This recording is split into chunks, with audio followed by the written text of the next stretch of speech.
Assalamualaikum warahmatullahi wabarakatuh. Alhamdulillahi rabbil alamin. Ikuti saya. Alhamdulillahi rabbil alamin. Assalatu wassalamu ala rasulihil karim al-hadi ila siratim mustaqim Sayyidina Muhammadin wa ala alihi wa sahbihi ajma'in. Ashhadu an la ilaha illallah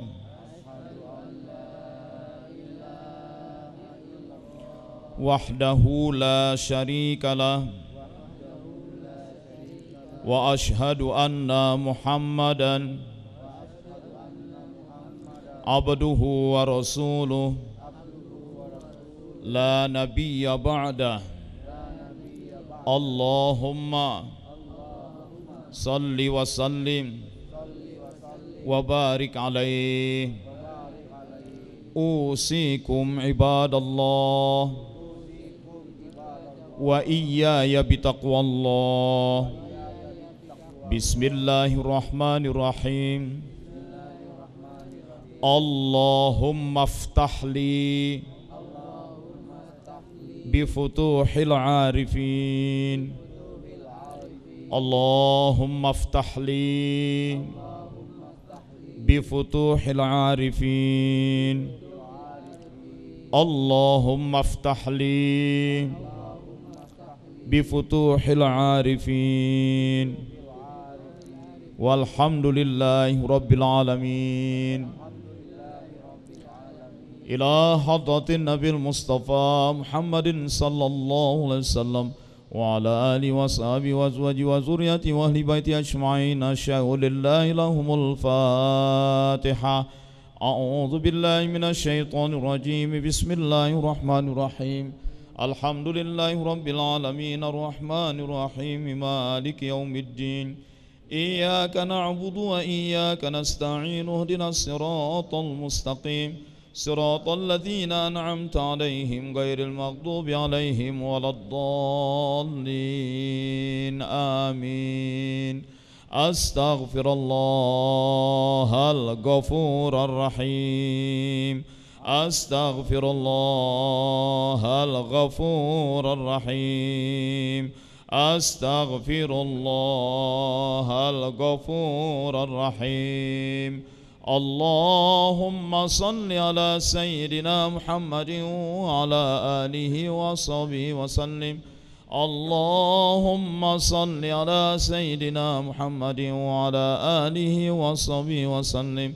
Allahumma salli ala sayyidina Muhammadin wa ala alihi wa sahbihi wa sallim. Ilahi anta maqsudi wa ridaka matlubi. A'tini mahabbataka wa ma'rifatak. Ilahi anta maqsudi wa ridaka matlubi. A'tini mahabbataka wa ma'rifatak. Ilahi anta maqsudi wa ridaka matlubi. A'tini mahabbataka wa ma'rifatak. Saudara sekalian, yang tadi itu adalah doa pembukaan talqin zikir, tidak harus dihafal. Istilah talqin berasal dari kata laqqana. Laqqana membelajarkan, talqin artinya pembelajaran. Talqinuz zikir, pembelajaran zikir. Kita sedang dalam proses pembelajaran zikir. Sudah sama-sama kita ketahui, zikir berasal dari kata zakara. Dan zakara bisa bermakna menyebut-nyebut. Kalau nyebut pakai mulut. Kalau pakai mulut maka dia menjadi zikir jahr, zikir nyata. Nyata karena diucapkan, nyata karena disebutkan. Sebut apanya? Sebut saja nama diri Allah. Allahu Allah, Allahu Allah. Itu orang lagi berzikir. Sebut saja nama sifatnya. Ya Rahman, Ya Rahim, Ya Hayyun, Ya Qayyum, Asmaul Husna. Dia sedang berzikir. Sebut saja nama martabatnya yang 4 itu. Yang kata Nabi, khairul kalam ba'dal Qur'an arba'un wa hunna minal Qur'an. Sebaik-baik ucapan sesudah Quran ada 4 dan keempatnya juga dari Quran. Subhanallah, alhamdulillah, la ilaha illallah, Allahu Akbar. Itu nama-nama yang menunjukkan martabat Allah, kedudukan Allah. Atau sebut-sebut saja ayat-ayat Quran. Membaca Quran itu juga disebut zikir. Dalam surat Yasin kita sering tahu, sering baca, wa ma 'allamnahu sya'ra wa ma yanbaghilah.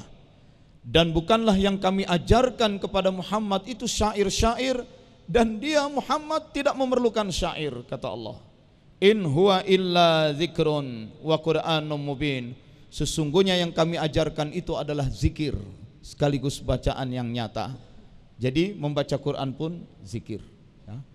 Boleh dengan menyebut nama zat Allah, Allah, Allah, nama sifat Asmaul Husna, nama martabat subhanallah, alhamdulillah, la ilaha illallah, Allahu Akbar, atau membaca ayat-ayat Quran, itu semua disebut zikir, ya. Tetapi selain zikir berasal dari kata zakara. Zakara bermakna menyebut, zakara juga bermakna mengingat. Zikrullah mengingat Allah, ingat-ingat Allah. Zikrullah mengenang, merasakan, merasa-rasakan kehadiran Allah, itu zikir. Zikrullah menyadari keberadaan Allah. Proses mengingat, mengenang, merasakan, menyadari keberadaan Allah, semua proses itu terjadi di dalam kolbu. Nah, kalau sudah kolbunya mengingat Allah, apa yang sedang terjadi di kolbu itu orang luar tidak tahu. Bagi orang luar rahasia.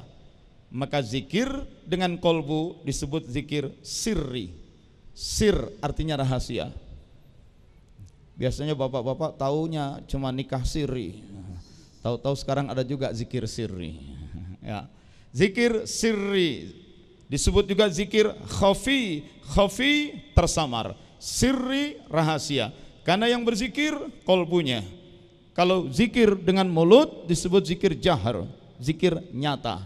Nyata terdengar, suara diucapkan. Nyata terlihat, getar bibir mengucapkan. Dan disebut sebenar-benar zikir, zikir yang hakiki, ketika zikirnya itu sudah menjadi zikir kolbu. Kenapa zikir kolbu itu begitu penting? Maka kita pelajari dulu pengertian tentang kolbu. Di dalam bahasa Arab, juga di dalam Quran, kolbu itu ada 2 macam. Pertama, kolbu jismani, kolbu secara fisik, secara badaniah. Ini hadisnya sudah populer. Wa inna fil jasadi mudghah. Sesungguhnya di dalam jasad, di dalam badan ada segumpal daging. Yang kalau gumpalan daging itu bagus, seluruh badan akan bagus. Kalau gumpalan daging itu rusak, seluruh jasad akan rusak.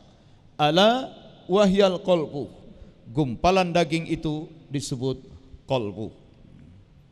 Gumpalan daging itu disebut qalbu. Qalbu yang berupa gumpalan daging. Materinya aja. Qalbu yang disebut gumpalan daging. Apa bahasa Indonesianya?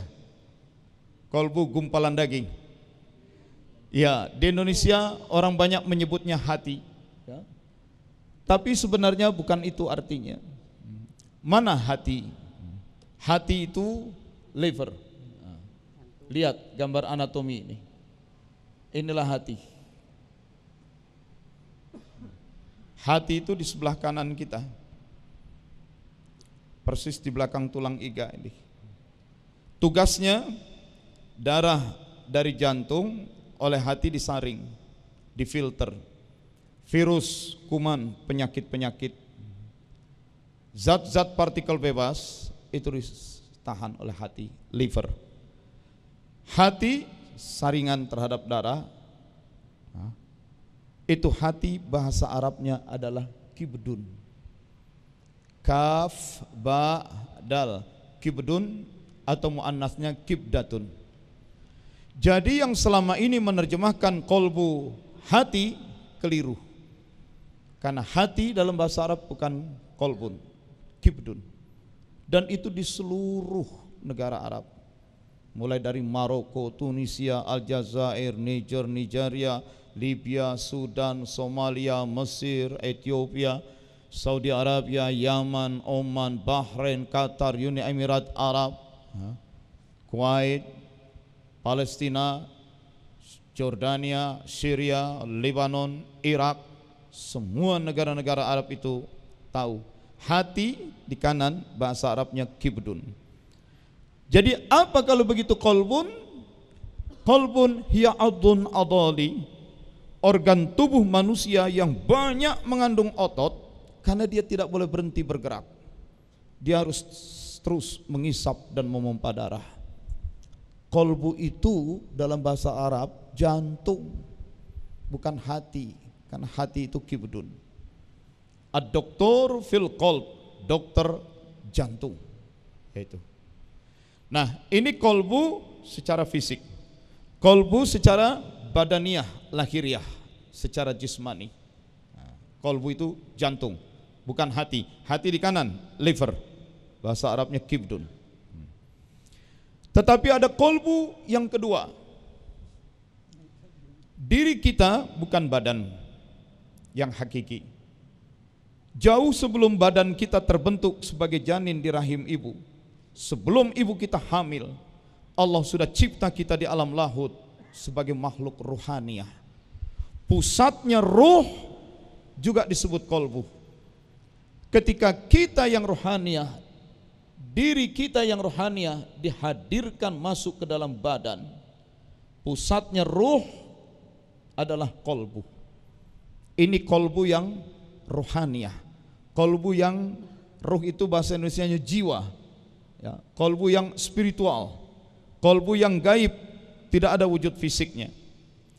Kolbu secara badannya jantung, tapi kolbu secara ruhaniah pusatnya ruh, yang dijelaskan dalam hadis Nabi juga, dalam hadis riwayat Ibnu Majah, innal mu'min, sesungguhnya orang beriman itu, idza adnaba, kalau dia berdosa, kanat nuktatun sauda, akan terbentuk bercak-bercak hitam fi qalbihi, di dalam kolbunya. Yang makin banyak dosa dia perbuat, makin banyak bercak hitam, sehingga seluruh kolbu menghitam. Pertanyaannya, kolbu yang mana yang menghitam karena banyaknya dosa? Saya sudah pernah tanya kepada dokter bedah jantung, dokter, apakah dokter pernah membelah dada seseorang, mengoperasi jantungnya, belah dadanya, operasi jantung, yang ternyata orang itu penjahat, pembunuh, perampok, orang jahat? Pernah? Apa warna jantungnya, dok? Hitam kah? Sejak saya belajar kedokteran tingkat 1, tidak pernah lihat jantung warna hitam.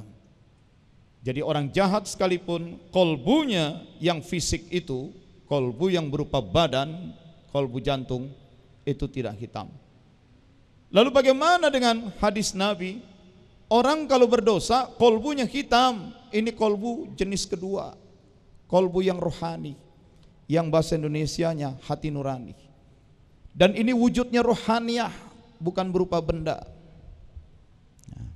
Ini hati nurani bahasa Indonesianya.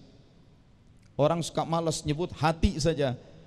Padahal kalau hati di kanan, liver, bahasa Arabnya kibdun. Hati nurani, pusatnya ruh. pusatnya jiwa. Yang di situ ada iman, di situ ada moralitas, yang dengan itu orang bisa tahu, dengan hati nuraninya orang bisa tahu mana baik, mana buruk, mana jujur, mana khianat, mana santun, mana kurang ajar. Itu udah tahu tuh. Yang di dalam kolbunya itu orang punya cinta kasih, punya iman, keyakinan dan komitmen, punya harapan. Bahasa Indonesianya apa itu? Pusatnya ruh, pusatnya jiwa. Bahasa Jawanya, bahasa Jawa. Hati nurani apa bahasa Jawanya? Hah? Ada nggak orang Jawa di sini? Jangan-jangan udah pada mudik semua nih. Ada ya? Apa bahasa Jawanya? Manah. Hah? Bahasa Jawanya, bahasa Sundanya itu manah. Berasal dari Sanskerta manas. Bahasa Inggrisnya mind atau heart. Malaysia lama dijajah Inggris, maka mind jadi minda. Itu. Pak, kalau disebut heart, bukankah heart itu jantung, Pak? Iya. Lihat saja kamus bahasa Inggris, salah satu kamus yang bagus itu Merriam-Webster Dictionary. Heart, ada heart secara fisik, a hollow muscular organ, organ tubuh yang kopong, berongga, yang banyak muscle, banyak mengandung otot, yang tugasnya memelihara sirkulasi darah. Heart secara fisik, jantung. Tetapi ada heart secara spiritual, once innermost character, bagian terdalam dari karakter seseorang, bagian terdalam dari personality, kepribadian, dari intelektualitasnya, dari minatnya, perasaan dan emosinya. Jadi kolbu itu ada dua. Imam Ghazali pun dalam kitab Ihya Ulumuddin jelaskan, tubuh kita yang badaniah, pusatnya adalah tubuh, pusatnya adalah kolbu, itulah jantung. Tetapi roh kita, pusatnya ruh juga kolbu juga. Pusatnya badan disebut kolbu, kolbu badaniah jantung. Pusatnya ruh disebut kolbu juga, tapi kolbu rohaniah. Namun lokasinya sama dengan kolbu yang fisik itu, yang jantung itu sama. Ya. Hanya saja ketika ruh yang pusatnya kolbu ditiupkan masuk ke dalam janin, maka ruh membuat sambungan-sambungan. Tidak seperti gelas beling ini, bening. Diisikan kopi hitam, gelas beling yang bening jadi hitam. Tapi begitu diterbalikkan, tumpah kopi hitamnya, gelas beling ini bening lagi. Karena hadirnya kopi sekadar hadir, beda dengan hadirnya ruh. Ketika ruh dimasukkan ke dalam janin, dia bukan sekadar masuk yang kemudian gampang copot, gampang terlepas. Tidak. Begitu dia dimasukkan ke dalam janin, ruh membuat sambungan-sambungan dengan semua bagian-bagian tubuh pada level organ tubuh, membuat sambungan dengan otak, dengan biji mata, dengan hidung, mata, telinga, lidah, bahkan membuat sambungan di level sel. Semua sel-sel tubuh membuat sambungan. Pernah enggak menggunakan lem yang sangat kuat, super glue, atau Aika Ivona juga boleh, cukuplah ya. Kita gunakan lem yang sangat kuat itu untuk menyambung sesuatu, oleskan, kita sambung. Selesai barang yang pecah kita sambung, sisa lem di ujung jari sudah kering. Begitu kita kelupas, apa yang terjadi? Terasa pedih kulit kita, karena antara lem dengan kulit itu sudah menyatu. Saat kita kelupas, ada bagian dari kulit yang disebut kulit jangat, kulit paling luar, ikut terkeset, kelupas, dan bekasnya itu menimbulkan putih dengan bintik-bintik merah. Itulah pembuluh darah kapiler yang pecah karena sudah menempel. Begitu juga ketika ruh ditiupkan masuk ke dalam janin, Ruh itu membuat sambungan-sambungan. Tidak diam dia. Saya akan perlihatkan. Maka ketika nanti ruh akan dikeluarkan, Rasulullah SAW menceritakan kisah Nabi Idris. Nabi Idris taat beribadah, mengerjakan solat puluhan rakaat sehari semalam, tidak lupa berzikir dalam kesibukan di siang hari, sehingga catatan amalnya di langit sana terus bertumpuk dan mengundang perhatian Israel. Lalu Israel memohon kepada Allah untuk mengunjungi apa pekerjaan orang ini. Orangnya masih di dunia, tapi catatan amalnya begitu hebat, bertumpuk-tumpuk. Allah tidak izinkan. Kau Israel pencabut ruh, kau datangi dia, nanti kau cabut ruh dia. Belum waktunya. Kalau memang belum waktunya, aku tidak cabut ya Allah. Aku hanya lihat saja apa pekerjaannya. Boleh. Maka Israel hadir ke muka bumi, muncul dalam rupa manusia, bertemu ke rumah Nabi Idris. Tapi setelah berbincang sekian lama, disediakan makanan minuman tidak juga dijamah, Nabi Idris berkata, engkau siapa sebenarnya? Dan malaikat kan gak bohong. Kau siapa sebenarnya? Jawab apa adanya, akulah Israel. Bayangin kalau kita punya tamu, lama-lama kita tanya, kamu siapa? Aku Israel. Begitu. Nah, apa? Tapi apa yang terjadi dengan Nabi Idris? Begitu tahu yang datang Israel, senang dia. Akhirnya kau datang juga. Segera lakukan tugasmu. Kenapa mau buru-buru? Aku sudah rindu ingin jumpa Tuhanku. Itu. Jadi Israel bisa muncul dalam rupa manusia. Karena itu ibu bapak dari tadi duduk ya duduk, tapi tengok-tengoklah.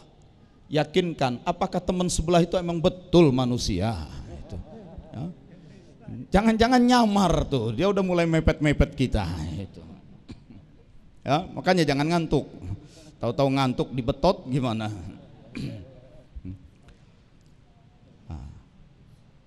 Cabut ruhku. Tidak, aku belum ada izin. Belum waktunya. Ya kalau belum waktunya, cabut aja, terus masukin lagi. Kenapa minta begitu? Supaya aku betul-betul bisa merasakan bagaimana sakaratul maut, bagaimana rasanya ruh dikeluarkan dari tubuh, supaya bertambah semangatku beribadah. Untuk begitu pun aku harus minta izin. Ya sudah, minta izin. Israel minta izin Allah, Allah izinkan, cabut ruhnya Nabi Idris, lalu masukin lagi. Setelah dicabut dan dimasukkan lagi, Nabi Idris, Israel berkata, wahai sahabatku, bagaimana rasanya ruh dicabut keluar? Nabi Idris berkata, bagaikan 1000 kali dikuliti hidup-hidup.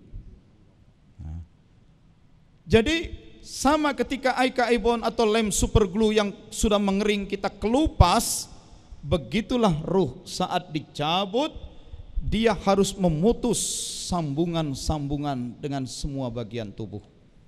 Bagian ruh yang bersambung ke otak, ke kulit, ke saraf, ke mata, ke hidung, semua sambungan itu ditarik, lepas itu. Sakit bagaikan 1000 kali dikuliti hidup-hidup. Dan Israel berkata, masa sih? Padahal untukmu sudah kugunakan cara yang paling lemah lembut. Itu Nabi Idris. Bagaimana dengan Nabi Muhammad SAW? Ketika Israel datang mencabut ruh, Rasulullah SAW didampingi oleh putrinya Fatimah dan menantunya Sayyidina Ali.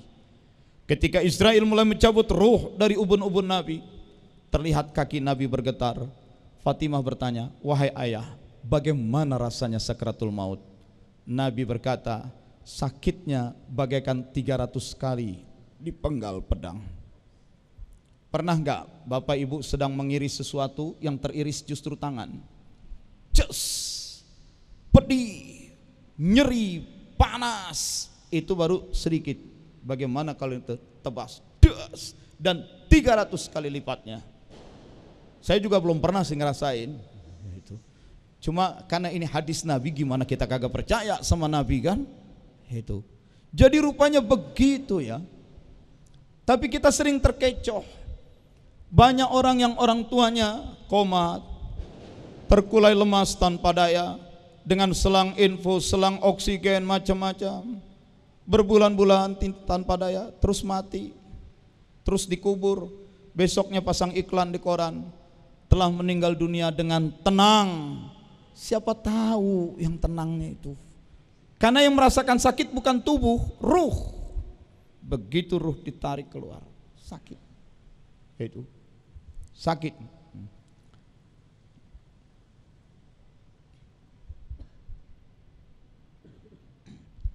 Surat Al-Anfal ayat 50. Walau tara, kalau saja, lau bahasa Indonesianya kalau, walau tara, dan kalaulah kamu bisa melihat, idh yatawaffal ladzina kafaru, di saat orang-orang kafir itu ingkar, di saat orang-orang kafir itu wafat, wal malaikatu yadribuna wujuhahum wa adbarahum, malaikat ngegebugin bagian depan dan belakangnya.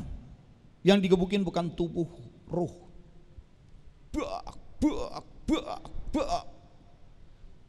Itu untuk orang kafir. Bagaimana kalau yang muslim? Muslim juga kalau zolim, lihat surat Al-An'am ayat 3.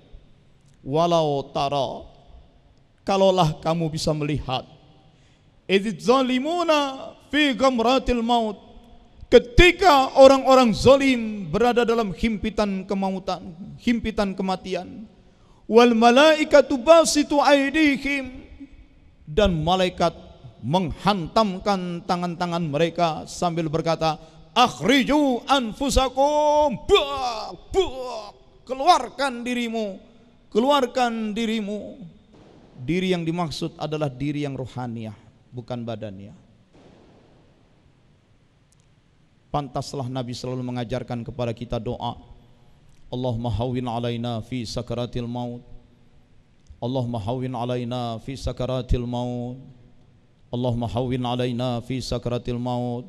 Harfiahnya, ya Allah, berikan kepada kami kemudahan saat sakaratul maut.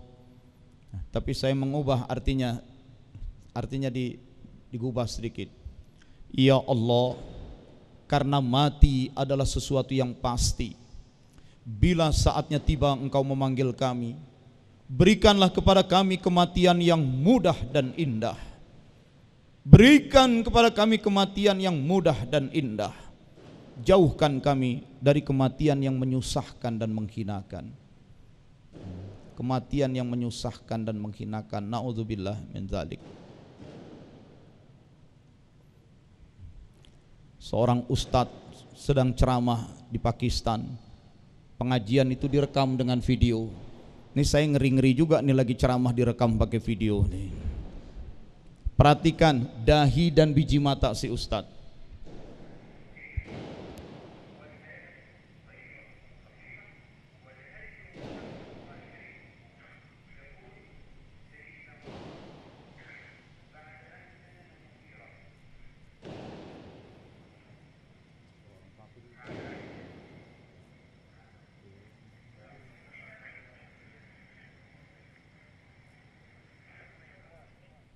Suaranya nggak kedengaran ya. Perhatikan biji matanya. Ditarik, dia coba bertahan, nerusin ngajarnya, dan akhirnya biji mata terbalik, terangkat, ngikutin ruh keluar. Itu biji matanya naik. Memang itu dalam hadis Nabi katakan, biji mata itu ngikutin ruh yang ditarik.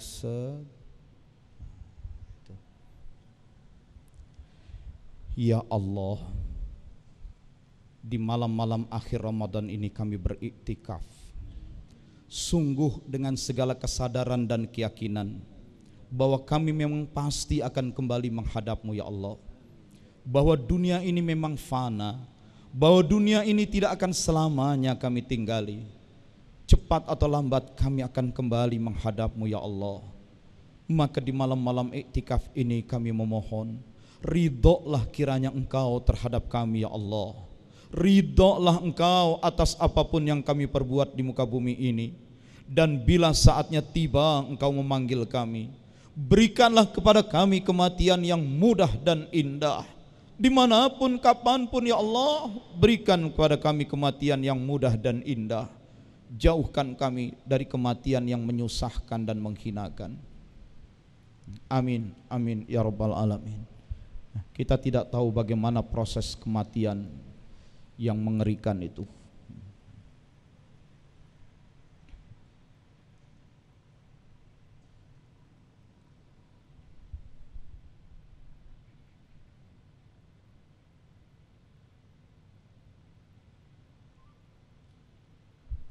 Bentuk kematian itu macam-macam ya. Bentuk kematian itu macam-macam. Coba kita lihat yang lain, ada enggak?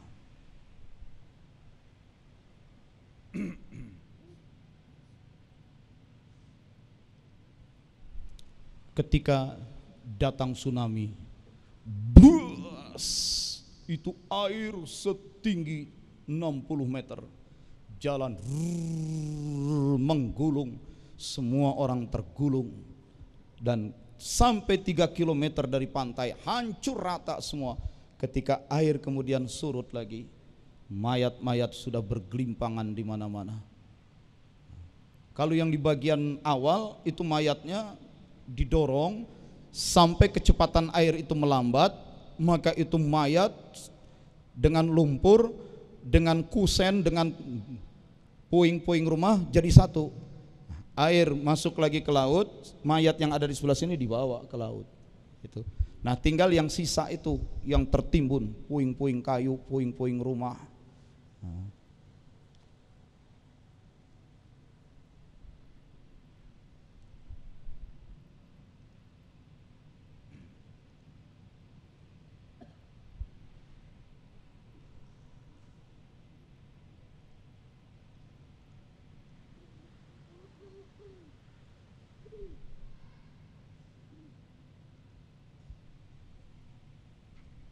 Coba perlihatkan anunya, layarnya. Masuk ke layar. Mana operator?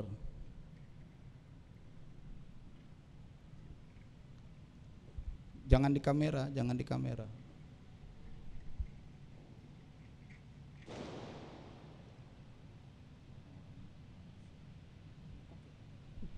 Jangan di kamera, jangan di handycam. Orangnya nggak usah disorot lah, botak kayak begini kok orangnya. Materinya aja yang penting, materi yang di layar, orangnya nggak penting.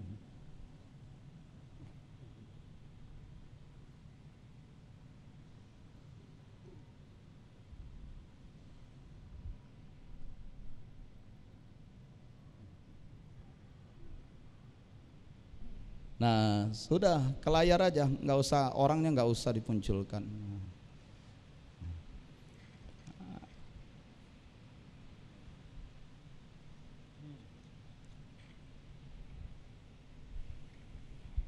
Suaranya nggak kedengeran nih.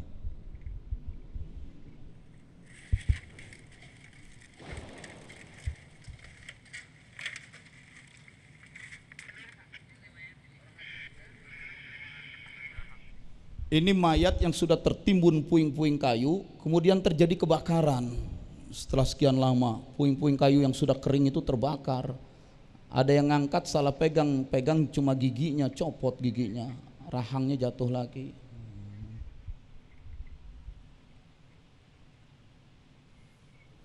Ini pinggul, paha sama kaki.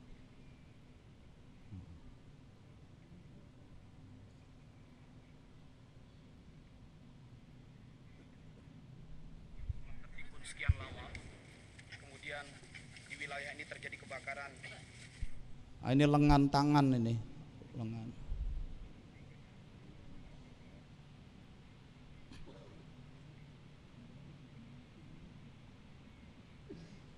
Tungkai kaki.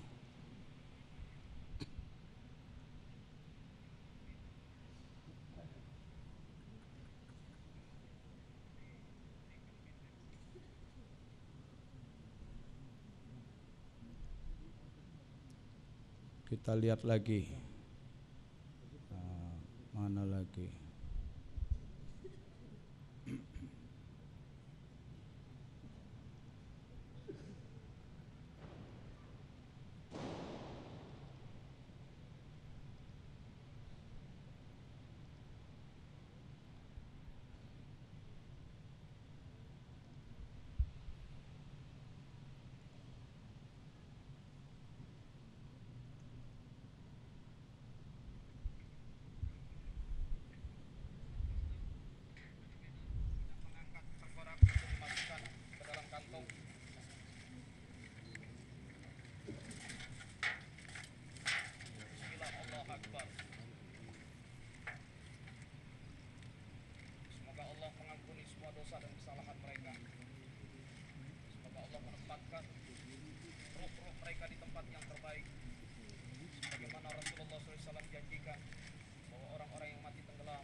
Ya, saat itu dalam satu hari bisa dapat 60 mayat seperti itu. Subhanallah.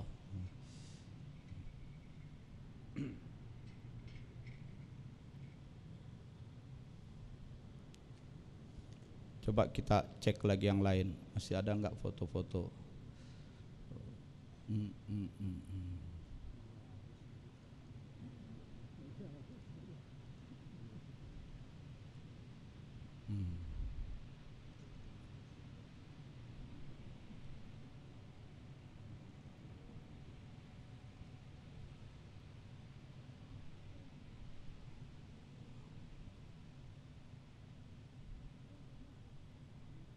Oh, ini bukan evakuasinya.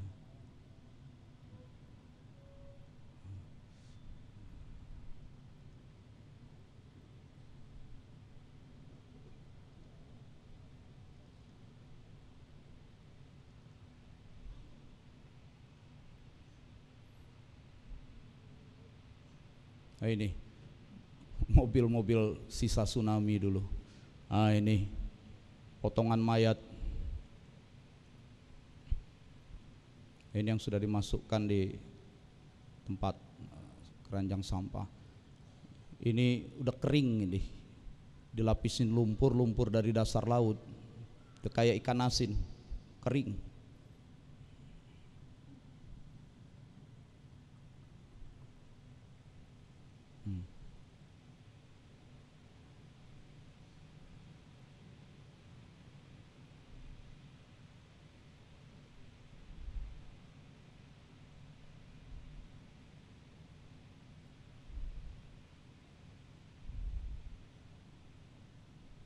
Oke, itulah gambaran. Saya hanya memberikan, maksudnya hanya memberikan gambaran bahwa memang kematian itu ada kematian yang mudah dan indah, ada kematian yang menyusahkan, bahkan menghinakan. Mudah-mudahan karena mati itu memang sesuatu yang pasti, bila saatnya tiba Allah memanggil kita, mudah-mudahan Allah berikan kepada kita kematian yang mudah dan indah. Ini hafalkan aja doanya. Allahumma hawwin alaina fi sakaratil maut. Ya Allah, bila saatnya tiba engkau memanggil aku, berikanlah kepadaku kematian yang mudah dan indah. Jauhkan dariku kematian yang menyusahkan dan menghinakan.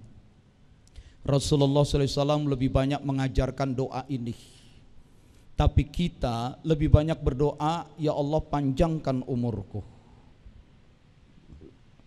Saya minta tolong kepada para kiai-kiai, ahli tafsir, ahli hadis segala macam. Coba tolong carikan di buku-buku hadis kapan Nabi berdoa minta panjang umur. Kami cari sampai sekarang belum dapat juga. Sehingga untuk sementara kami menyimpulkan Nabi itu nggak ngajarin doa minta panjang umur, karena memang umur itu sudah ditentukan oleh Allah. Dan doa minta panjang umur itu adalah doa nekat. Bayangkan kalau Allah kabulkan, Allah berikan kepada kita hidup 300 tahun. Yang PNS umur 56 aja udah pensiun. Kalau dikasih 300 tahun, mulai dari 56 pensiun sampai 300, dia mau hidup pakai modal apa coba? Emang gede pensiunan PNS. Jangankan 300 tahun, nih 90 tahun aja udah kayak begini. Udah susah jalan. Itu. Nekat lagi. Udah tua-tua begini juga masih minta panjang umur melulu. Itu. Saya aja juga udah lama enggak doa minta panjang umur. Sebenarnya hidup ini doanya begini, ya Allah, jadikanlah hidupku ini hidup yang penuh taat kepadamu dan engkau ridho kepadaku. Hidup yang banyak memberi manfaat untuk orang dan orang ridho kepadaku. Jangan minta panjangnya. Hidup yang penuh taat kepadamu dan engkau ridho kepadaku. Hidup yang banyak membawa manfaat bagi orang dan orang pun ridho. Selesai. Mau dikasih berapa lama terserah. Lagi pula kenapa sih kita harus takut dengan kematian? Ya soalnya kalau udah mati badan kita dikubur busuk hancur. Berarti kematian kehancuran. Kematian adalah kemusnahan. Itu kalau kau menganggap dirimu tubuh badan. Dirimu bukan badan, dirimu itu ruh. Badanmu mati, dikubur busuk hancur. Tapi kamu yang rohaniah tidak musnah, tidak hancur. Kita yang rohaniah kembali menghadap Allah, dan Allah Tuhan yang sangat cinta kepada kita, sangat peduli, sangat sayang. Bagaimana mungkin kita tidak mau berjumpa dengan orang, dengan pihak yang mencintai kita? Ngakunya beriman kepada Allah tapi tidak mau berjumpa dengan Allah. Ngakunya beriman tapi tidak rindu kepada Allah. Iman yang bohong. Ngaku beriman kok masih kepengen terus di dunia, nggak mau ketemu Allah. Itulah orang-orang yang terjebak oleh faham materialisme, sekulerisme. Dia menganggap dirinya materi, badan. Diriku adalah badan. Kalau aku mati badan ini busuk, hancur, maka aku takut dengan kematian. Karena kau menganggap dirimu badan. Bukan. Diri kita ini bukan badan, diri kita ruh. Itu. Sekuler, mencintai dunia, bukan. Dunia ini bukan segala-galanya. Kehadiran sementara, kehidupan yang hakiki di sisi Allah. Kenapa harus takut dengan kematian? Bagi orang beriman, kematian adalah pintu gerbang yang akan mempertemukan dia dengan yang maha kuasa, dengan dia yang maha mencintai dia. Kenapa kita harus takut berjumpa dengan Allah? Maka salah satu ciri orang beriman adalah yarju liqa'a rabbih, penuh harap untuk segera berjumpa dengan Tuhannya. Tidak ada orang beriman mati dalam keadaan takut dan sedih. Mereka mayat-mayatnya pun wajahnya senyum karena jumpa dengan yang dicintai, dirinduinya selama ini. Jadi kalau masih ada yang takut mati, itu tanda imannya belum duduk betul di dalam dirinya. Beresin lagi. Tidak musnah, yang musnah cuma badan. Ya. Apalah artinya badan? Jadi kematian itu tidak usah ditakuti. Bagi orang-orang beriman memang tidak perlu ditakuti.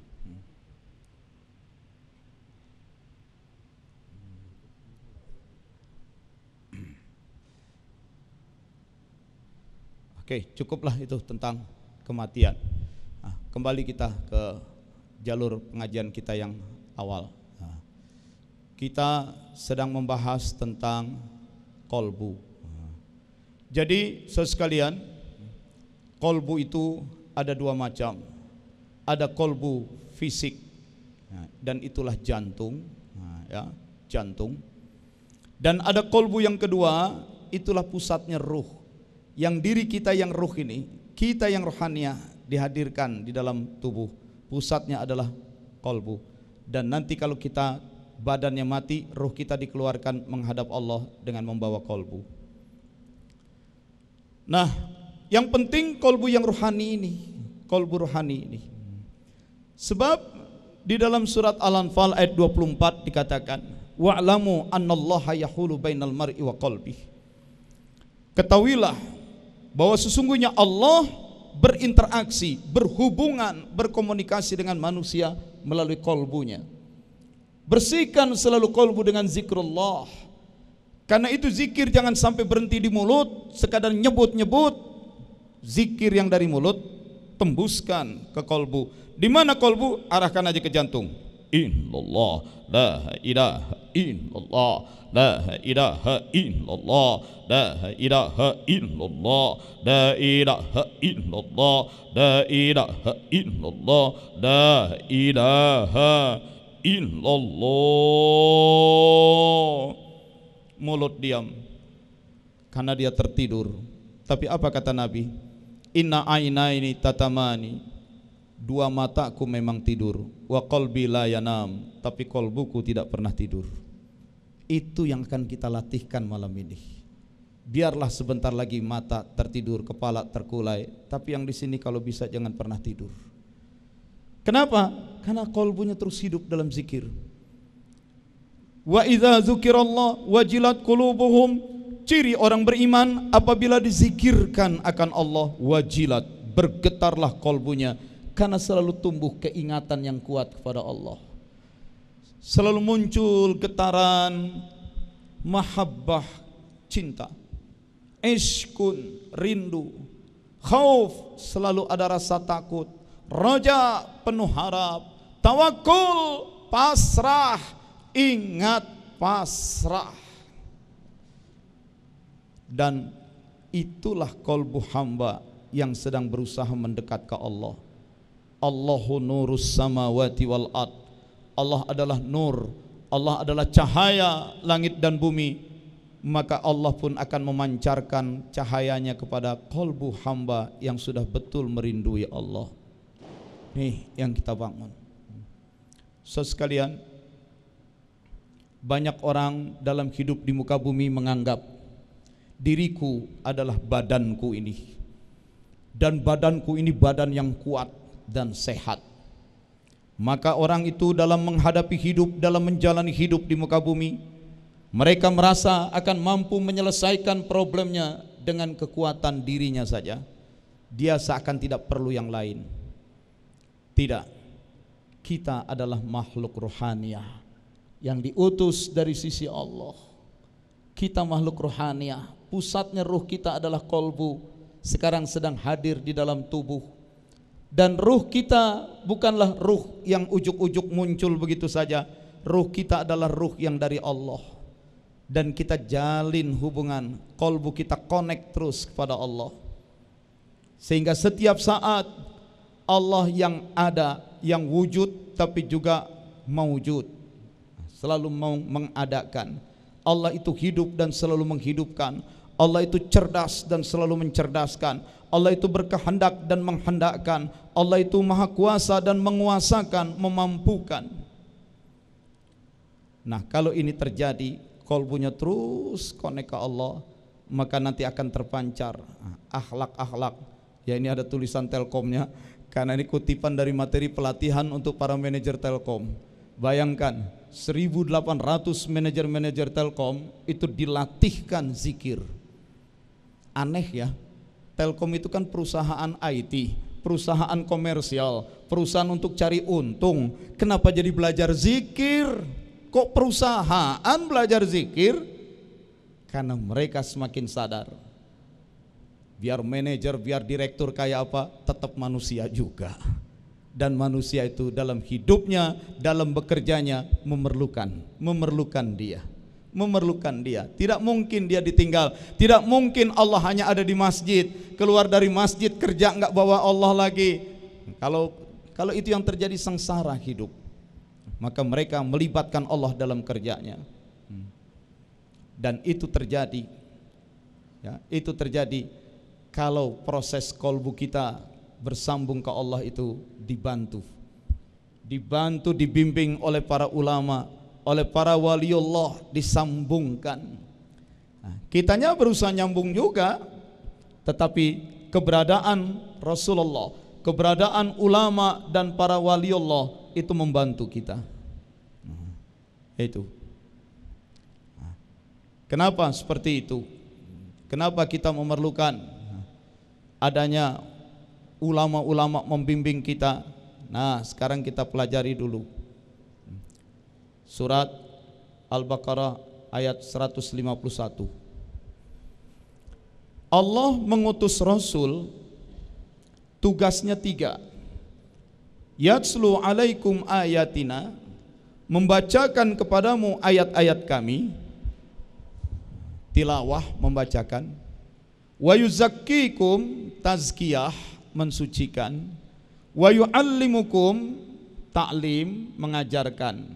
Jadi Allah mengutus Rasul untuk tilawah, membacakan, untuk tazkiyah, mensucikan, untuk ta'lim, mengajarkan. Itulah Rasul diutus. Kenapa Rasul mampu menjalankan 3 program itu? Saya menyebutnya program 3T, triple T, tilawah, tazkiyah, ta'lim. Kenapa Rasul mampu menjalankan program triple T? Karena Rasul sudah lebih dulu dibimbing oleh Jibril.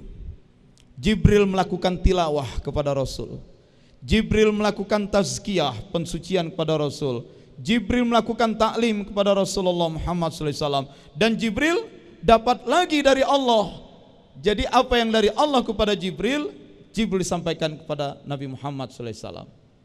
Dan Nabi kemudian menjalankan program 3T kepada para sahabat. Dan ternyata di antara para sahabat-sahabat Nabi ini ada segelintir sahabat yang kualitasnya kualitas khusus.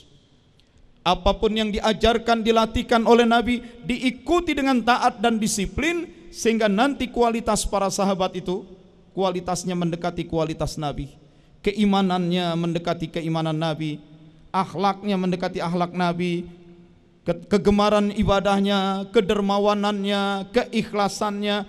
Ini para sahabat manusia biasa tapi kualitas khusus. Mereka itulah kualitas waliullah. Waliullah itu kualitas sedikit di bawah nabiullah.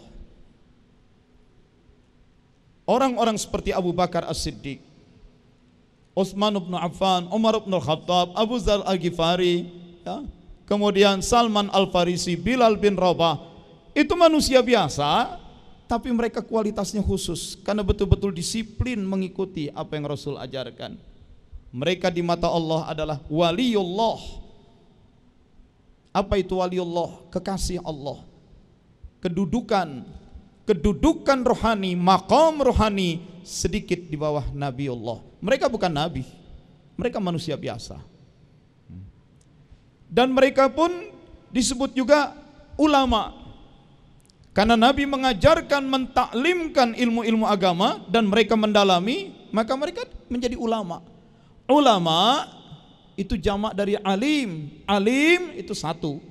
Alim berkumpul, itu namanya ulama. Apa itu alim? Apa itu ulama? Orang yang ilmunya mendalam, ilmu agamanya mendalam. Maka Abu Bakar As-Siddiq adalah ulama, Umar bin Khattab adalah ulama. Dan apa kata Nabi? Innal ulama warasatul anbiya. Sesungguhnya para ulama itu adalah pewaris Nabi. Jadi Jibril lakukan kepada Rasul, Rasul lakukan kepada para sahabat. Di antara para sahabat ada yang kualitasnya ulama, auliaullah, waliullah. Wali itu satu, jamak itu aulia. Lalu Rasul wafat. Ketika Rasul wafat, Siapa yang membimbing para sahabat? Yang membimbingnya ulama-ulama ini.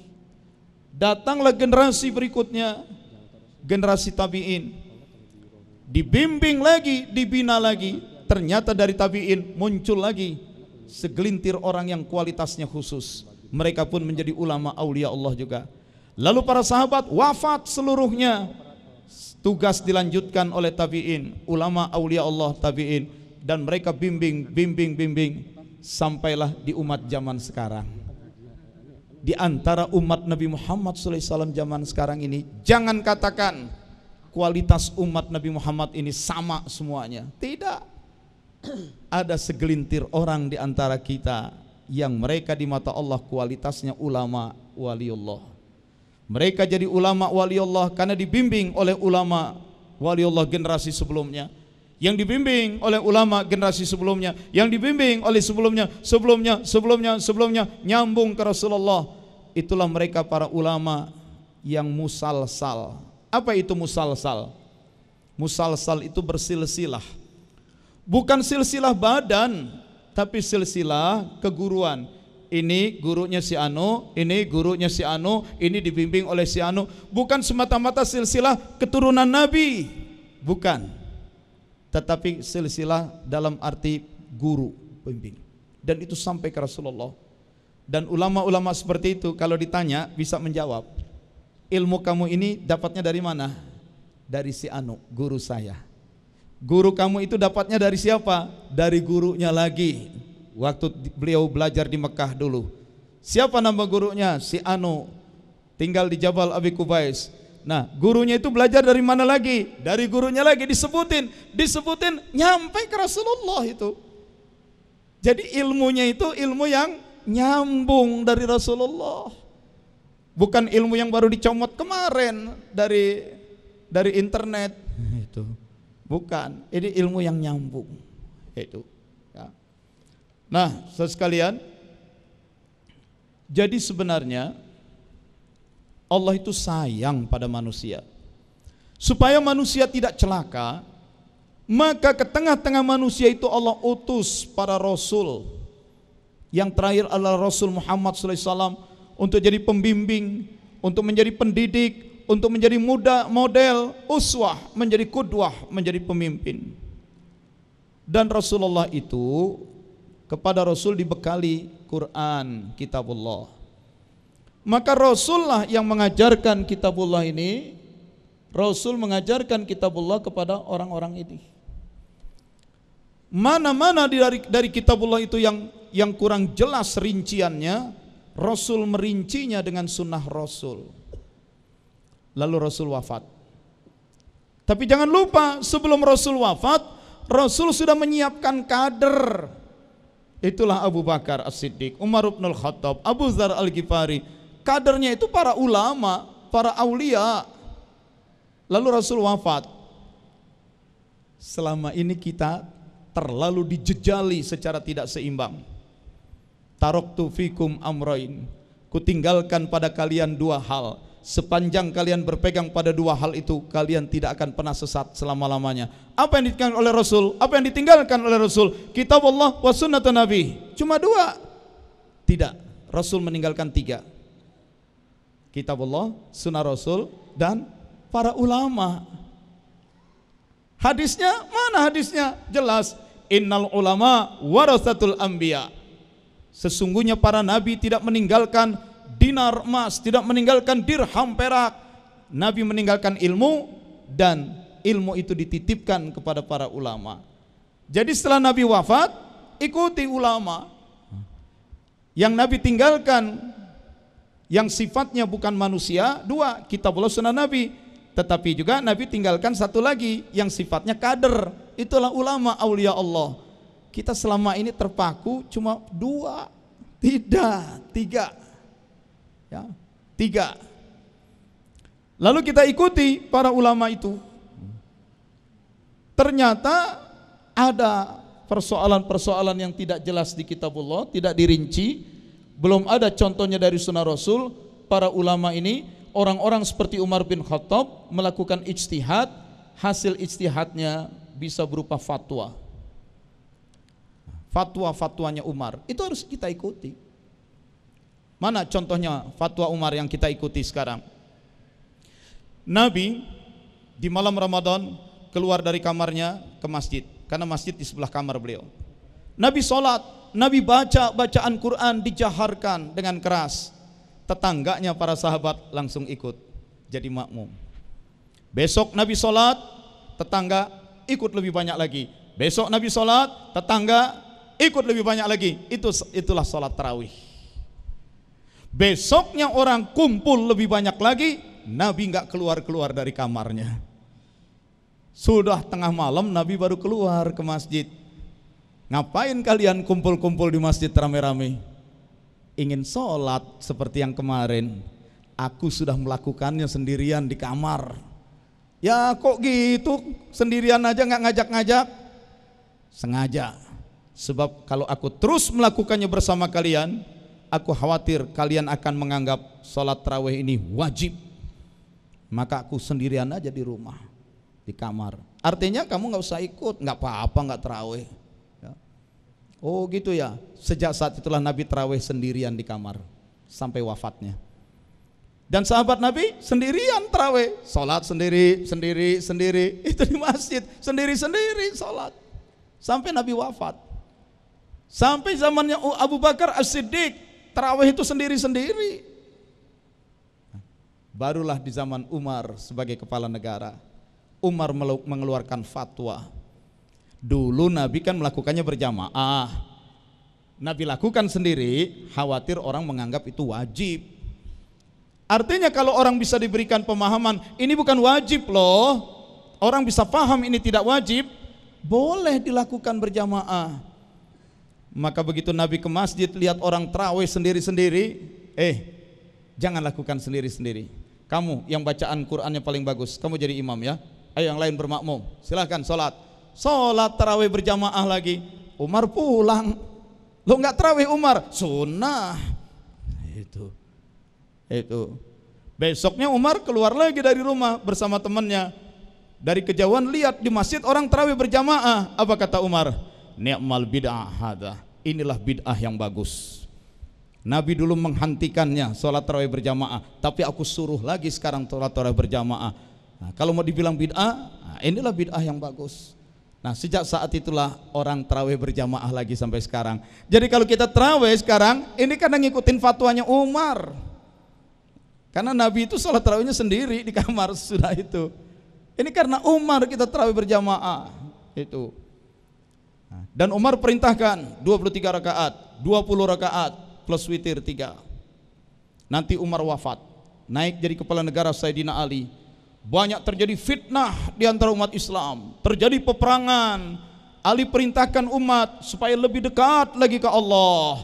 Tarawih jangan 23, 39. 36 rakaat, witirnya 3. Itu. Lalu tahun 88 di Hotel Kartika Plaza, Gus Dur didudukkan di atas panggung seperti ini bersama beberapa ulama. Dari floor ada orang NU protes. Gus Dur, dulu orang NU tarawih itu 39 rakaat, ikut Sayyidina Ali, paling dikit 23 seperti Umar. Cuma Muhammadiyah yang tarawihnya 11. Tapi sejak sampean jadi ketua PBNU, pengurus besar NU, banyak orang NU tarawihnya pun 11. Nah, kenapa begitu? Jangan-jangan sampean tidak kerja ngurusin NU, sibuk ngurusin sepak bola. Diomelin Gus Dur waktu itu. Saya hadir di ruangan itu. Lalu Gus Dur dengan menunduk pegang mikrofon, saudara, tarawih itu kan sunnah. Jangankan 39, 23 atau 11, enggak tarawih juga enggak apa-apa, gitu aja kok repot-repot. Kalau situ mau ributin, jangan ributin orang yang udah mau tarawih, mau 11, 23, 39, enggak usah dipersoalkan. Persoalkan yang masih asik main gaple di ujung gang kagak tarawih, itu dipersoalkan. Oh iya. Maka sejak saat itu makin banyak masjid-masjid NU tarawihnya 11 rakaat. Dan orang Muhammadiyah tidak mau 23 rakaat dulu-dulunya. Saya kan kader pemuda Muhammadiyah. Karena sholat tarawih 23 rakaat itu bukan tuntunan Rasul, itu bid'ah. Tapi sekarang banyak orang Muhammadiyah berangkat umroh bulan Ramadan dan ikut sholat tarawih di Masjidil Haram 23 rakaat. Jadi yang NU dulu 23 sekarang jadi 11, Muhammadiyah yang dulu 11, 23 dibilang bid'ah, tapi kalau lagi umroh 23 juga. Itu emang zaman udah kebalik-balik gitu. Yang masih mending lah. Tapi sekarang saya lihat anak-anak muda NU pun, jangankan 39, 23 atau 11, banyak pemuda NU pun tidak sholat tarawih karena sibuk rapat partai. Itu. Saya ingat Ramadan tahun lalu, saya sholat di kampus INISNU di Jepara. INISNU, Institut Islam NU, di komplek itu. Saya lihat orang sholat tarawih pada pakai helm, Bu. Apa sebab? Karena imamnya memimpin dengan kecepatan tinggi. 23 rakaat 16 menit selesai. Saya kalang kabut jadi makmum di belakang. Fatihah dibaca satu napas. Bismillahirrahmanirrahim. Amin. Waladhalin. Kita baru Bismillahirrahmanirrahim. Allahu Akbar. Baru nuruk sami Allah. Terus capek saya ngikutinnya. Begitu selesai, imamnya ngenalin saya. Ada Pak Kiai dari Jakarta. Wah, berapa hari di sini? 3 hari, saya bilang. Oke. Besoknya ditungguin. Dia nggak mau jadi imam, saya yang disuruh jadi imam. Saya jadi imam kecepatan normal aja biasa, 2 rakaat, 2 rakaat, 2 rakaat, 2 rakaat. Begitu dapat 8 rakaat, saya salam, 3/4 jamaah bubar keluar. Itu. Ditinggal kita cuma 1 baris saja. Saya tanya, kenapa pada bubar? Ya udah Pak, mereka nggak witir, ngambil witir di rumah 3 rakaat. Jadi berapa rakaat mereka tarawih? 8. Kan kemarin 23, kok 20, 23 dengan witir. Kenapa sekarang cuma 8? Menurut mereka Bapak kelamaan katanya. Ini di kampus Institut Islam NU. Jadi NU aja sekarang 11 rakaat. Lah Muhammadiyah, kemarin saya baru pulang umroh juga. Itu saya lihat banyak orang-orang Muhammadiyah itu di Masjidil Haram 23. Padahal dulu waktu kita kecil 23 bid'ah katanya. Sampai di Kuningan itu masjid dibelah 2, sebelah NU yang 23 rakaat, sebelah Muhammadiyah yang 11. Sekarang kebalik-balik. Itu. Oke. Tapi saya lihat di JIC ini jamaah tarawih nggak ada yang pakai helm. Karena kecepatannya normal semua. Nah, itulah contoh fatwanya Umar. Jadi kita ngikutin fatwa Umar. Itu. Nah, Abu Bakar As-Siddiq, Umar bin Khattab, Ali dan lain-lain, itu ulama-ulama, fatwanya kita ikuti. Ada yang bukan merupakan fatwa, bukan fatwa dari mereka. Fatwa itu artinya pendapat hukum, perintah hukum. Kita tidak ikuti pendapat hukum, tapi yang kita ikuti akhlak mereka. Keteladanan akhlak itu yang disebut dengan manqabah. Bagaimana dermawannya Sayyidina Ali, Abu Bakar As-Siddiq, bagaimana cerdas dan tegasnya Sayyidina Ali, bagaimana beraninya Umar bin Khattab, itu manqabahnya kita baca, kita ikuti. Sebelum mereka wafat, mereka siapkan lagi kader berikutnya. Nah, si kader ini nanti lakukan hal yang sama, melakukan ijtihad, mengeluarkan fatwa. Munculan nanti generasi-generasi Imam Syafi'i, Imam Ahmad bin Hambal, Imam Malik bin Anas, Imam siapa lagi itu, Abu Hanifah. Fatwa-fatwanya kita ikuti, akhlak mereka kita ikuti. Lalu mereka siapkan lagi kader berikutnya. Maka nanti makin banyak ulama-ulama dengan fatwa-fatwa dan manqabahnya. Salah satunya seorang sufi besar, ulama besar Syekh Abdul Qadir Al-Jailani, yang akhlaknya sering banyak dibacakan. Manqabah Syekh Abdul Qadir, di mana-mana manqabahnya dibaca, tapi orang suka tidak tahu apa itu manqabah. Yuk manakiban. Manakib itu jamak dari manqabah. Itu. Begitulah. Jadi kita ini anggap saja hidup di bawah bimbingan ulama yang di zaman kita ini. Waliullah di zaman kita. Ini garis putus-putus itu menunjukkan ada sambungan terus gitu ya. Nah, lalu kita di bawah bimbingan para ulama itu mempelajari kitabullah, mempelajari sunnah Rasul, mempelajari fatwa ulama-ulama terdahulu, mazhab-mazhab fikih mereka kita pelajari, manqobah mereka kita pelajari. Semua itu untuk dijadikan pedoman hidup. Jadi hidup kita itu dari zaman Nabi dulu sampai sekarang, umat ini sebenarnya ada pemimpinnya. Begitu. Nah, itu sebabnya tadi saya perlihatkan yang ideal itu kita ini dalam menyambungkan kolbu kita kepada Allah itu tidak bersambung sendirian. Kita dibimbing oleh para ulama yang wali Allah bagaimana menyambungkan diri kepada Allah. Sekarang teori sudah cukup, tinggal praktek. Zikir sudah sama kita pahami, ada zikir jahar dan ada zikir khafi. Zikir jahar dengan mulut, zikir sirri dengan kolbu. Dan Rasulullah juga berpesan, jaddidu imanakum, perbaharui selalu imanmu, perbaharui. Sahabat Nabi bertanya, kaifa nujaddidu imanana, bagaimana cara memperbarui iman? Nabi katakan, aksiru min qaul, perbanyak ucapan la ilaha illallah. Ucapan la ilaha illallah itu kan di mulut, iman itu di kolbu. La ilaha illallah di mulut, iman di kolbu. Iya, kau ucapkan dengan mulutmu, tapi arahkan ke kolbumu. La ilaha illallah, la ilaha illallah, la ilaha illallah.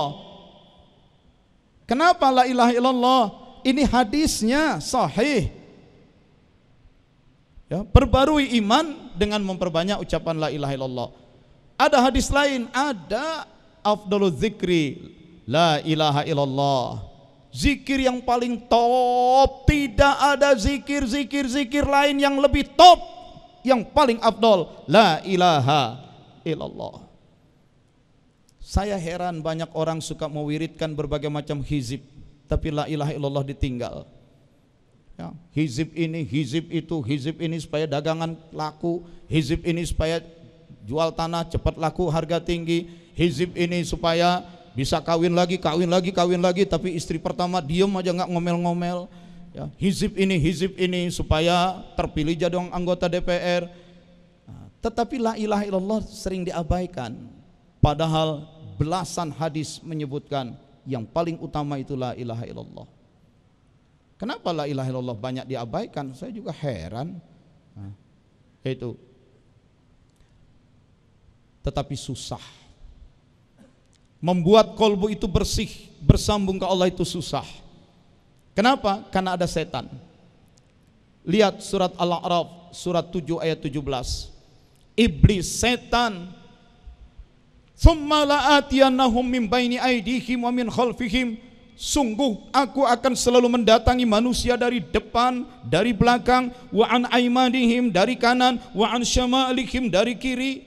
Setiap saat setan selalu berusaha masuk depan belakang kanan kiri. Susah. Tapi kata Allah, tenang. La ilaha illallahu hisni. La ilaha illallah itu bentengku. Man qalaha, siapa yang mengucapkan la ilaha illallah, dakhala hisni, dia masuk ke dalam bentengku. Dengan dia ucapkan la ilaha illallah, dia masuk ke dalam benteng, artinya dia memasang benteng. Dia memasang benteng, dia ada di dalamnya. Maka yang coba masuk dari depan belakang kanan kiri silakan, tapi benteng udah dipasang. Itu. Persoalannya bagaimana cara masang bentengnya. La ilaha illallah yang bagaimana yang tembus masuk ke dalam kolbu. Sebab kalau la ilaha illallah sekadar ucapan, udah banyak mulut ini mengucapkan.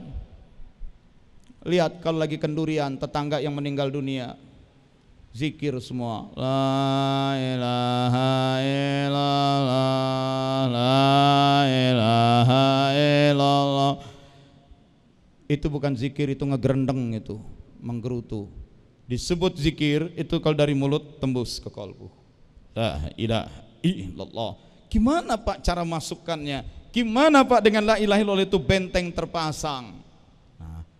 Dan kalau itu sudah bisa kita lakukan, itulah yang kata Allah. Ya, segala sesuatu ada pembersihnya. Dan pembersih wasiqalatul qulubi zikrullah, pembersih kolbu adalah zikrullah. Tidak ada sesuatu apapun yang lebih menyelamatkan dari azab Allah kecuali zikrullah.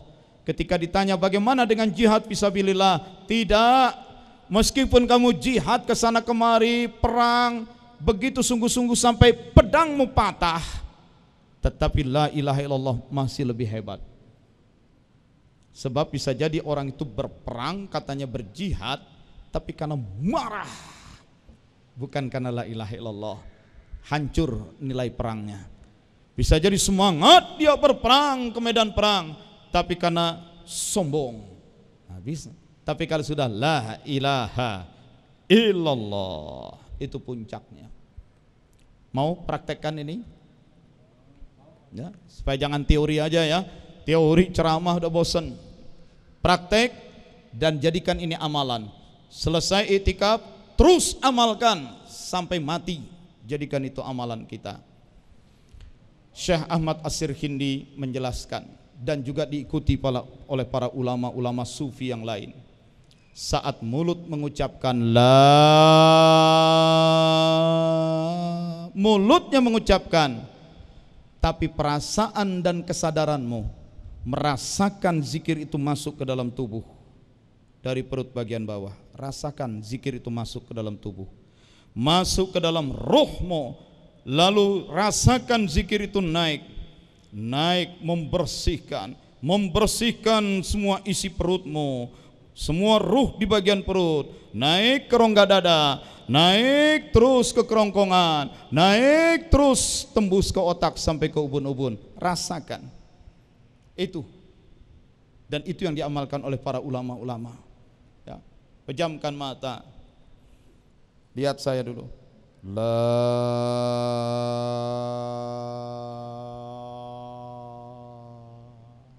Terasa itu zikirnya naik. Zikir itu sekolah, zikir itu pembersih. Begitu dia naik, dia bersihkan. Mudah-mudahan cukup Allah membersihkan dengan cara yang mudah. Jangan terlalu dipikirin bersihnya bagaimana, Pak. Kalau emang banyak kotoran, terus kotoran dikeluarkan, keluarnya bagaimana? Mudah-mudahan Allah membersihkan tanpa kita harus tahu bagaimananya. Bagaimananya terserah Allah. Kapok saya doa terlalu dirinci-rinci, terlalu diatur-atur.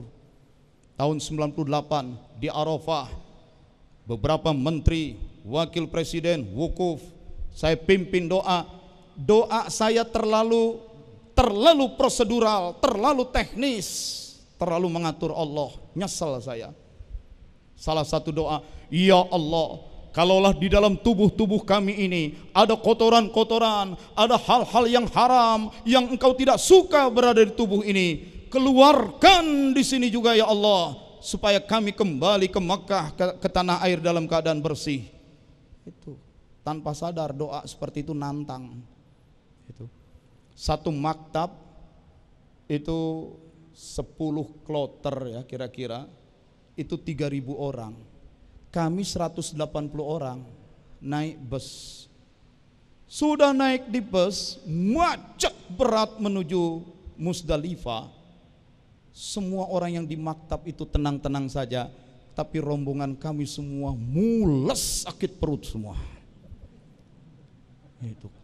Kalaulah ada barang-barang kotor di dalam tubuh kami ya Allah, keluarkan sekarang juga di sini juga ya Allah, supaya kami kembali ke Mekah dalam keadaan suci dan bersih. Aduh, bos macet. Di bus itu memang ada toiletnya, berebut antri orang ke toilet. Air dari tangki di bus itu habis. Botol air, kasih botol lagi. Begitu macet berhenti sampai di Musdalifah, semua 180 bagi sekitar 5 bus semua lari ke pinggir-pinggir batu, ke sela-sela mobil. Ini ada bus-bus besar gali pasir kayak kucing, betul. Brobos.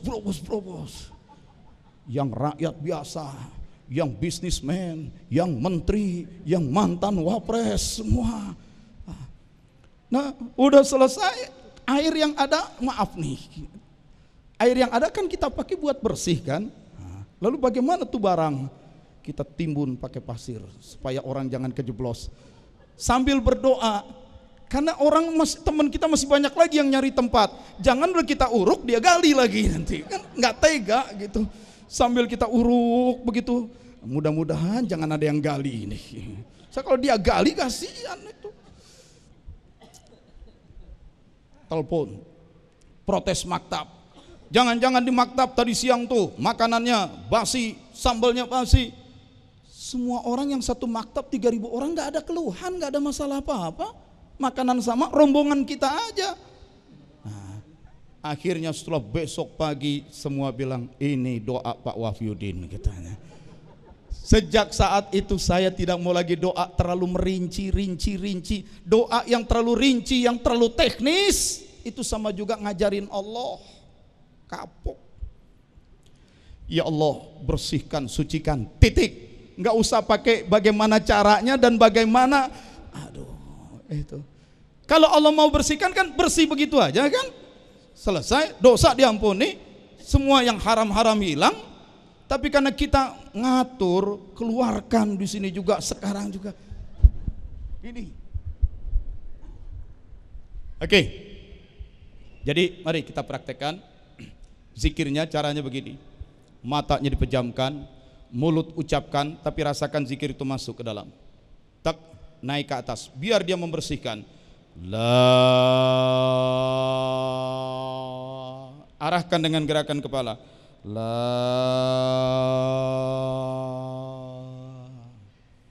kejahatan yang coba masuk dari depan belakang terdorong naik ke atas. Arahkan ke kanan. Ilaha, kanan Bapak Ibu ke sana, jangan terpengaruh oleh gerakan saya ya. Ilaha, kejahatan yang coba masuk dari kanan ya. Karena ada yang selalu coba masuk dari kanan, terdorong. Illallah ke kiri, sambil dia memasang benteng ke kiri, mendorong sambil masuk ke jantung. Jadi satu jalan itu 3 fungsi. La ilaha illallah, dia membersihkan, dia pasang benteng, dan dia menghidupkan kolbu. Tang, sekali jalan 3 kena. Gak usah terlalu dipikirin, praktekin aja. Mari sama-sama kita praktekkan. Auzubillahi minasyaitonirrajim. Bismillah. Amin. Alhamdulillah rabbil alamin. Wassalatu wassalamu. Allahumma yassir ya Allah. Ya Allah, mudahkan ya Allah, mudahkan ya Allah. Apapun keadaan diri kami, dengan segala kotoran dan dosa, ampuni dan bersihkan saja ya Allah. A'inna ala zikrika wa syukrika ya Allah. Tolong kami dalam berzikir kepadamu ya Allah. Mudahkan kami dalam membangun sifat syukur pada diri kami. Pejamkan mata semua. Rasakan zikir dari perut bawah naik ke atas, lalu ke kanan, lalu ke kiri. Merem saja, rasakan. Ya, sama-sama. La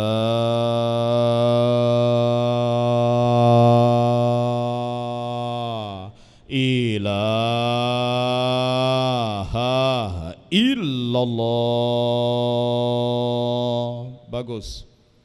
Kehabisan nafas, hirup saja nafas tengah jalan. Merem Pak, Bu, merem, rasakan zikir itu mengalir di dalam ruh kita. Lagi. La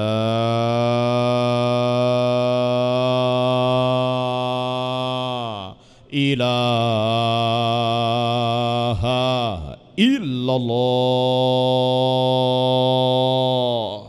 Ke jantung kiri. Illallah. Lagi. La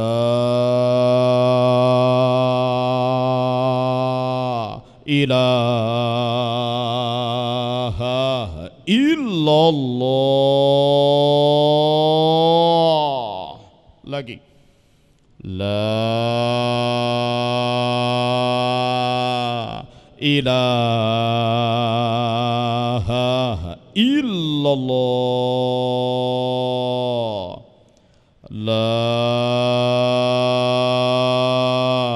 ilaha illallah. Rasakan. La ilaha illallah. La ilaha illallah. La ilaha illallah. La ilaha illallah. La ilaha illallah. La ilaha illallah. La ilaha illallah. La ilaha illallah. La ilaha illallah. La ilaha illallah. La ilaha illallah. La terus yakin ilaha illallah. La ilaha illallah. La ilaha illallah. La ilaha illallah. La ilaha illallah. La ilaha illallah. La ilaha illallah. La ilaha illallah. La ilaha illallah. Sayyiduna Muhammad Rasulullah SAW. Amin. Alhamdulillahi Rabbil Alamin. Allahumma salli ala Sayyidina Muhammad wa ala alihi wa sahbihi ajma'in. Salatan tunjina biha min jami'il ahwali wal afat wa taqdilana biha jami'al hajat wa tutahhiruna min jami'is sayyi'at wa tarfa'una biha indaka 'alad darajat wa tuballighuna biha aqsal ghayat min jami'il khairati fil hayati wa ba'dal mamat. Innal ladzina yubayyi'unaka innama yubayyi'una Allah yadullahi fawqa aydihim faman nakatha fa innama yankusu ala nafsi wa man awfa bima alayhi Allah fasayajzi ajran 'azima wa atasimu bihablillah wa sallallahu ala sayyidina Muhammadin wa ala alihi wa sahbihi ajma'in walhamdulillahi rabbil alamin. Ila hadratin nabil mustafa Muhammadin sallallahu alaihi wasallam wa ala alihi wa sahbihi wa azwajihi wa zurriyyatihi wa ahli baiti ajma'in. Asyhadu lillahi lahumul Fatiha. A'udzu billahi minasy syaithanir rajim. Bismillahirrahmanirrahim. Alhamdulillahi rabbil alamin arrahmanir rahim maliki yaumiddin. Iyyaka na'budu wa iyyaka nasta'in. Ihdinas siratal mustaqim. Siratal ladzina an'amta 'alaihim ghairil maghdubi 'alaihim waladdallin. Amin. ثم إلى أرواح على السلسلة القادرية ونقشبندية وجميع لطرق خصوصا إلى حضرة سلطان الياس محي الدين عبد القادر الجيلاني قدس الله سره وسد الشيخ أبي القاسم جنيد البغدادي وشمشمة خطيب الشام والشيخ طلحة كالشاب والشيخ الكريم بن الشيخ عبد الله مبارك محمد وقدة شيخنا المكرم محمد صاحب الوفاة تاج العارفين وأصوله وفروعه ولسلسلة والعكس عنهم شيء لله لهم الفاتحة. أعوذ بالله من الشيطان الرجيم. بسم الله الرحمن الرحيم. الحمد لله رب العالمين الرحمن الرحيم مالك يوم الدين. إياك نعبد وإياك نستعين اهدنا الصراط المستقيم صراط الذين أنعمت عليهم غير المغضوب عليهم ولا الضالين آمين. ثم إلى أرواح آبائنا وأمهاتنا ولكافة المسلمين والمسلمات والمؤمنين والمؤمنات الأحياء منهم والأموات شيء لله لهم الفاتحة. أعوذ بالله من الشيطان الرجيم. بسم الله الرحمن الرحيم. الحمد لله رب العالمين الرحمن الرحيم مالك يوم الدين. إياك نعبد وإياك نستعين اهدنا الصراط المستقيم صراط الذين أنعمت عليهم غير المغضوب عليهم ولا الضالين آمين. أستغفر الله ربي من كل ذنب وأتوب إليه. أستغفر الله ربي من كل ذنب وأتوب إليه. أستغفر الله ربي من كل ذنب وأتوب إليه. اللهم صل على محمد وعلى آل محمد